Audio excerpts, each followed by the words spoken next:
ఆ తులసి గురించి చెప్తూ ఒక మాట అంటారు. ఆమె కళ్యాణి అని ఆవిడికి పేరు. కళ్యాణి అంటే సమస్త శుభములనిస్తుంది తులసి చెట్టు. అలాగే సమస్త భద్రములనిస్తుంది తులసి చెట్టు. అందుకే ఇప్పటికీ ప్రాణోత్క్రమణం అయిపోతోంది, ఆయనంతా ఆయన తులసి కోట దగ్గరికి వెళ్ళకపోతే కనీసం తులసి నీళ్లు పొయ్యండి అని తులసి నీళ్లు పోస్తారు. ఇంకొక నీళ్లు పొయ్యరు, తులసి నీళ్లు పోస్తారు. అలా మట్టి తినడానికి అధికారం ఉన్నది, పత్రం తినడానికి అధికారం ఉన్నవి రెండే. ఒకటి తులసి, రెండు మారేడు.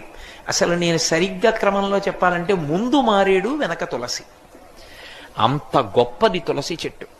తులసి ఆరోగ్యానికి కూడా అంత అవసరం. పూర్వం ఇంట్లో ఇప్పుడు తులసి ఎందుకు ఉంచుకునేవారంటే, పైనుంచి వాంతి కానీ కింద నుంచి అతిసారం కానీ జరిగితే ఆపగలిగినది తులసి చెట్టు ఒకటే. వెంటనే తులసి వేసేవారు.